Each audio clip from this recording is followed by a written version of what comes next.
안녕하십니까? 제188차 국민의힘의 최고위원회 시작하겠습니다. 제가 먼저 말씀 드릴까요? 의료개혁 관련해서 국민들께서 여러 가지 관심이 높으시고 걱정도 크신 것을 잘 알고 있습니다.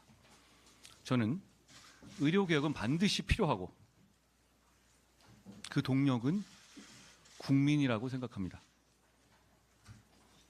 정부의 의료개혁은 중요한 국가적 과제입니다. 다만 그 추진 과정에서 국민들의 걱정과 불안감도 잘 듣고 반응해야 합니다. 지금의 의료개혁 상황에 대해서는 전 이 두 가지 판단이 필요하고 어쩌면 전부라고 생각합니다. 첫째, 대안과 중재가 필요할 정도로 응급실이나 수술실의 상황이 심각한 상황이냐, 여기에 대한 어떤 판단이 있어야 할 겁니다. 둘째로, 만약 그게 심각한 상황이라면 실효적인 대안은 무엇이 있을 것인가, 이 두 가지 판단이라고 생각합니다. 정부 당국은 첫 번째에서 아직은 충분히 관리 가능하다고 판단하시는 것이고, 저는 국민 여론과 민심을 다양하게 들어본 결과 현 상황이 심각하다고 판단했습니다. 그래서 두 번째로 넘어가서 제가 이미 말씀드린 것 같은 대안을 제시한 겁니다. 제가 제시한 대안은 제가 제일 처음 말씀드린 정부의 의료개혁이 중요한 과제이고 그 본질과 동력을 잃지 않는 그런 선에서 말씀드렸던 것인데요. 다른 대안도 얼마든지 있을 수 있다고 생각합니다.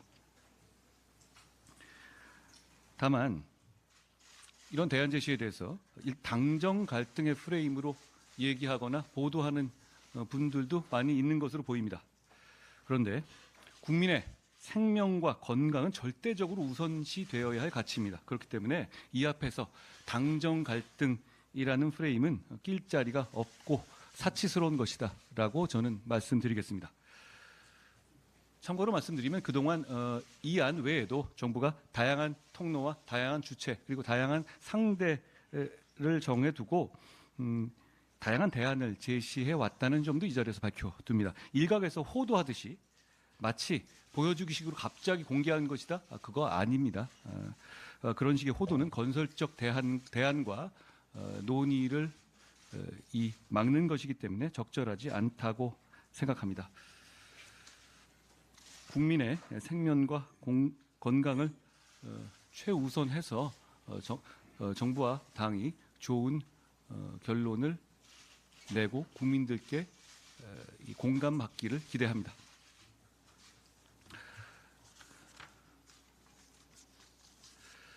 양형 기준에 대해서 제가 한 말씀 드리겠습니다. 조금 지나간 얘기입니다만 피해자들의 가슴에 정말 피멍을 들게 했던 인천 전세 사기 건축왕 혹시 기억하실지 모르겠어요. 지난 27일에 2심 판결이 있었는데요. 1심에서 선고받은 형량의 절반을 받아서 피해자들뿐만 아니라 많은 국민들께서도 이게 맞나? 라고 분노하고 계십니다. 저는 법정 최대 형량 자체도 국민들의 눈높이 미치지 못하다고 생각하는데요. 그런데 이렇게 선고되고 감형된 것을 보면 국민들께서 대단히 미흡하다라고 여기실 것 같습니다.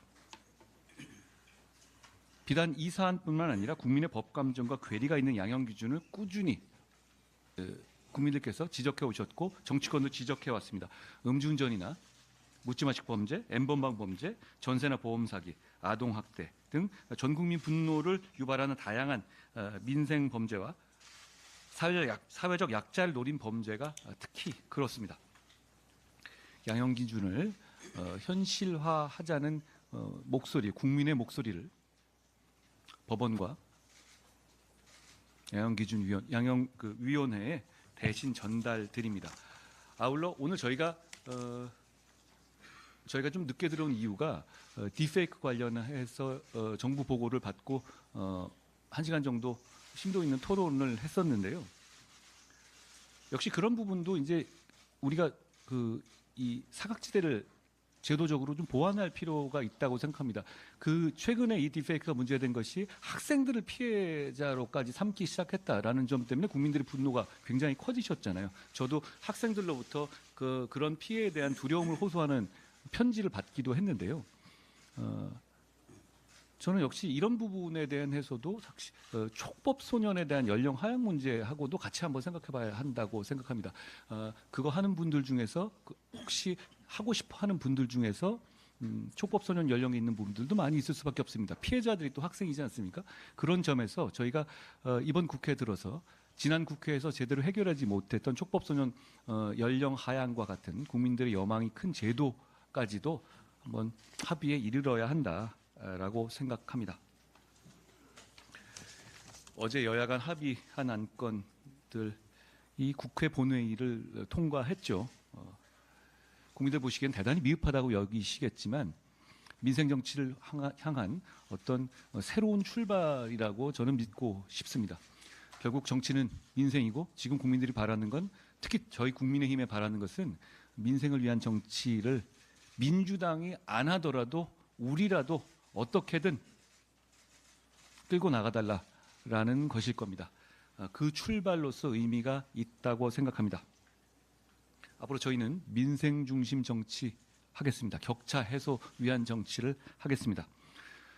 조만간 계획되어 있는 이재명 대표님과의 회담이 역시 이런 민생 정치를 위한 좋은 자리가 되기를 기대합니다. 오늘 제 말씀은 여기까지 하겠습니다.